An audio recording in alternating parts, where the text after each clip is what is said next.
So this is our project, Redman. It's a Mario Maker-like game run on the Digital Cybo with a SNES controller as a form of input using an ESP32 as a type of decoder. Currently, the code is split between two discrete, sections. Two different code bases. Yeah. The first one is the menu system.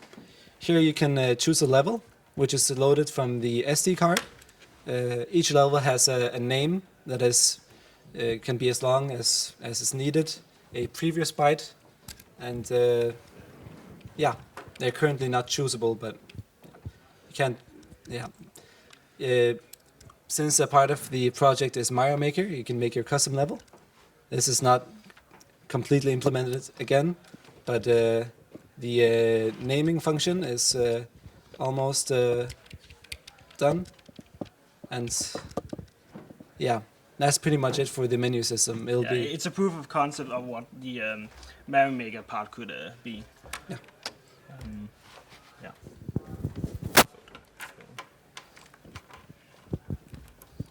It's not good.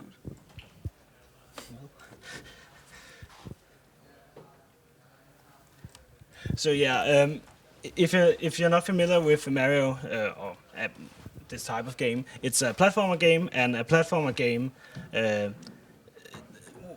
point of a platformer game is you start at the beginning of a level, and you need to move your way through the level from left to right, while jumping between different platforms.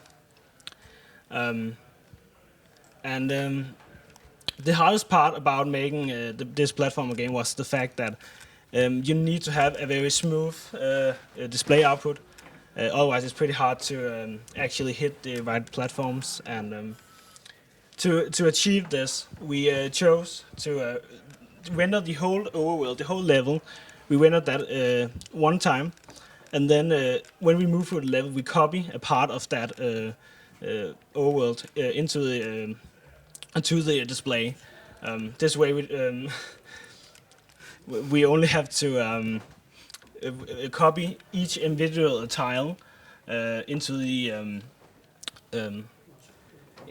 place them into a buffer once, and then after that we can just copy a part of that, which we can do in a much faster way. And before we tried just copy writing the tiles directly to the frame buffer every time, and that gave us approximately 2 frames per second, which is not enough for a platforming game. So we optimized it in the way that I described, and now we get over 60 frames per second. So. Okay, so what was the most difficult thing that you had to do in this project?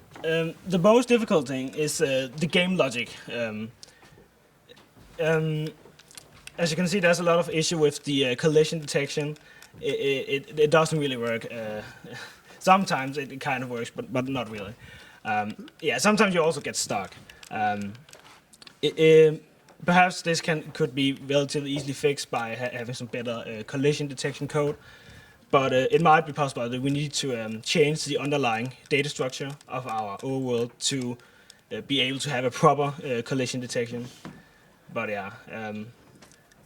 other than that, we also didn't have time to have enemies or way to get points.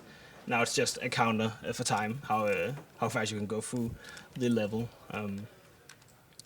Yeah. And what is the thing that you are most proud of from this project?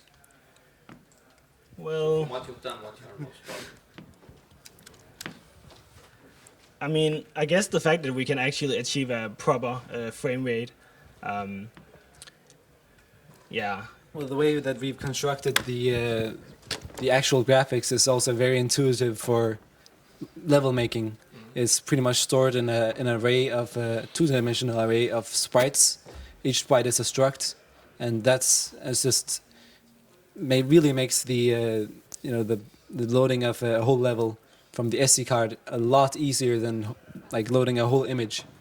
So, one sprite is 32 by 32 pixels, and it's just, yeah, that's pretty nice.